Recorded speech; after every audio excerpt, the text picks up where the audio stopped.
Hello everyone, prelims warrior batch नहीं। अब मेरे ख्याल से आप लोगों ने प्री के लिए अपना सीट बेल्ट जो है वो बांध लिया होगा।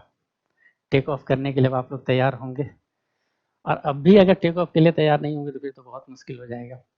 देखो, अभी तक भी अगर आपने चीज़ों को बहुत अच्छे से नहीं पढ़ा है तो मैं आपको एश्योर करता हूँ, ये जो 5 to 6 मंथ्स का हमारा जो कोर्स है, अभी अभी से लेकर के 5-6 मंथ्स तक की जो चीज़ें हैं उसको भी अगर आप फॉलो करते चले क्लास के साथ साथ, मैं आपको एश्योर करता हूँ आप रिजल्ट के काफ़ी पास होंगे, और आपके जो क्वालिफाई करने के चांसेस होंगे ना, बहुत ज़्यादा बढ़ जाएंगे। ये मैं आपको बता दूं, अब तक आपने अगर टाइम वेस्ट किया है तब भी आपके लिए लास्ट चांस है। जो लोग 2024 में आईएएस में अपियर होना चाह रहे हैं, वैसे तो ये बैच आईएएस के लिए है, लेकिन मैं ये कहूँगा कि पीसीएस के लिए भी ये उतना ही इम्पोर्टेंट होगा। पीसीएस कोई भी बच्चा अगर देना चाह रहा है, वो भी अगर इस कोर्स को करेगा तो उसके लिए भी वो इक्वली बेनिफिशियल होगा, क्योंकि सिलेबस क्या है दोनों का, सिलेबस तो ऑलमोस्ट सेम ही है ना।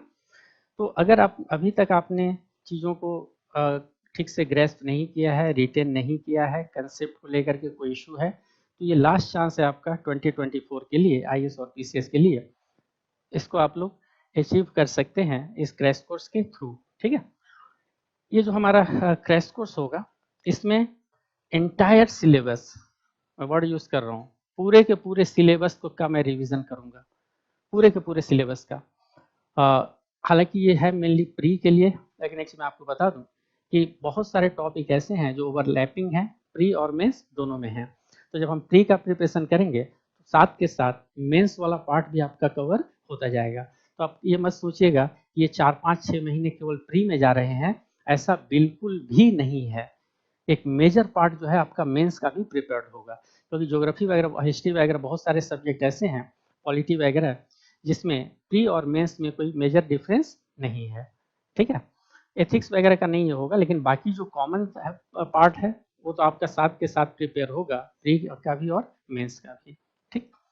ये जो कोर्स है इसमें क्वालिटी इंप्रूवमेंट भी होगा, क्यूआईपी भी होगा, कुछ नई चीज़ें भी हम लोग डिस्कस करेंगे। क्लियर, रिवीजन तो होगा ही, क्वालिटी इंप्रूवमेंट भी होगा। इसमें हम लोग जो प्रीवियस ईयर्स के क्वेश्चन पेपर है, पीवाईक्यू है, टोटल पिछले करीब आप मान के चले लगभग 20 ईयर्स का जो क्वेश्चन होगा आईएएस का, उसको हम लोग क्लास में डिस्कस करेंगे। इससे आपका जो स्किल एक डेवलप होगा, प्लस आप रिवीजन करके आएंगे, आप आंसर भी करेंगे तो प्रैक्टिस भी होगा आपका, ठीक। तो क्लास में तो प्रीवियस ईयर्स का क्वेश्चन हम लोग करेंगे ही, पीवाईक्यू करेंगे ही, इसके अलावा हर दिन आपका टेस्ट भी होगा, जिसमें 25 क्वेश्चंस होंगे, 25 क्वेश्चन होंगे, ये भी प्रैक्टिस होगा। आपका इवेल्युएशन भी होता रहेगा साथ के साथ, कि जो आप ये पढ़ रहे हैं जिन चीज़ों को, उनको आप कितना कॉम्प्रिहेंड कर पा रहे हैं, कितना रिटेन कर पा रहे हैं, तो इस तरह से आपका इवेल्युएशन भी होगा। साथ ही साथ जब आप इतना प्रैक्टिस करेंगे तो आपका स्किल डेवलपमेंट भी होगा, क्योंकि स्किल बहुत मायने रखता है ना, तो स्किल भी डेवलपमेंट होगा आपका। इसके अलावा जो करंट है, करंट अपडेशन भी होगा, क्योंकि जो सेकंड फेज है उसमें हम लोग करंट के ऊपर भी फोकस करेंगे। तो इसमें केवल स्टैटिक सेक्शन नहीं, बल्कि जो डायनामिक सेक्शन है वो भी आपका कवर होगा। क्लियर, क्योंकि अब तक आप लोगों ने अगर क्लास किया भी होगा जिन लोगों ने, तो अब तक उसके आगे के जो डेवलपमेंट्स हो रहे हैं उसके बारे में क्लास में डिस्कस नहीं हुआ होगा, लेकिन यहाँ ऑब्वियस है कि नहीं हो सकता, लेकिन यहाँ क्या है, हम लोग उसके बारे में भी डिस्कस करेंगे, ठीक है।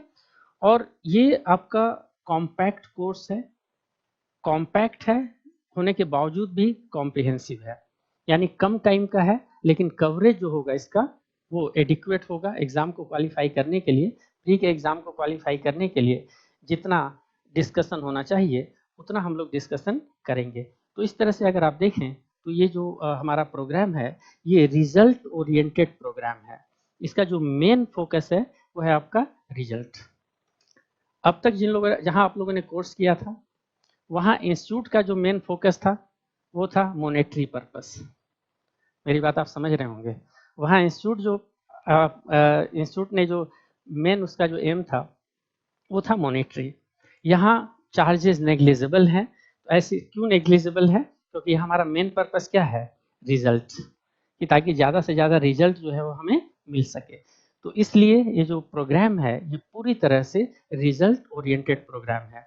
और मैं आपको एश्योर करता हूँ कि प्रीलिम्स वॉरियर हमारा जो प्रोग्राम है, इस प्रोग्राम के अगर पूरे क्लासेस आप अटेंड करते हैं तो बहुत कंफर्टेबल पोजीशन में आप होंगे, बहुत बेहतर पोजीशन में आप होंगे। लेकिन तभी जब क्लास में कल जो डिस्कस होना है आपको मिल गया होगा, मेरे ख्याल से शेड्यूल पूरा मिल गया होगा। अगले जो 16 क्लासेस होंगी ज्योग्राफी स्टैटिक सेक्शन का, जिसमें फिजिकल ज्योग्राफी है, उसका आपको पूरा शेड्यूल मिल चुका होगा।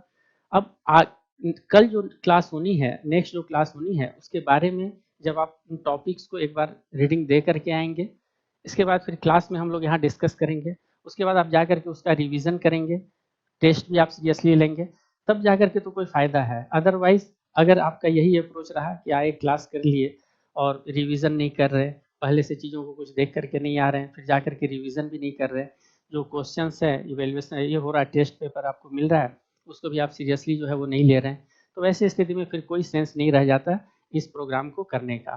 ये प्रोग्राम आपके लिए तभी हेल्पफुल होगा जब आप पूरी तरह से इस प्रोग्राम का जो रिक्वायरमेंट है, उस रिक्वायरमेंट को आप फुलफिल करेंगे। ठीक है, तो इसमें हमारे तरफ से तो एफर्ट रहेगा ही, लेकिन रिजल्ट तब तक नहीं मिलेगा जब तक आपकी तरफ से एफर्ट नहीं हो।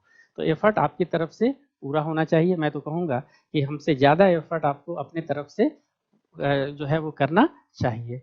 क्लियर? क्योंकि आपको पता है अभी स्थिति ये हो गई है कि जो प्रीलिम्स है वो एक तरीके से मेंस एग्जाम बन चुका है। मेंस एग्जाम बन चुका है का मतलब ये है कि प्री क्वालिफाई करना ज़्यादा टफ हो गया है। बहुत सारे बच्चे ऐसे हैं जो मेंस में काफ़ी अच्छा कर सकते हैं, लेकिन प्रॉब्लम क्या हो रहा है, वो प्री ही क्वालिफाई नहीं कर पा रहे हैं, है ना। तो आप आगे के लिए तभी कुछ आगे कर पाएंगे जब आप प्री को क्वालिफाई करेंगे, और ऑब्वियस है इसीलिए फोकस जो है आपका प्री के ऊपर होना चाहिए अब से लेकर के जब तक आपका प्री का एग्ज़ाम नहीं हो जाता तब तक प्री के ऊपर आपका फोकस होना चाहिए। क्लियर? तो मेरे ख्याल से एक जो हमारा ये है जो प्रोग्राम है, इस प्रोग्राम का क्या मोटिव है, क्या पर्पस है, इसके बारे में मैंने ब्रीफ में आपको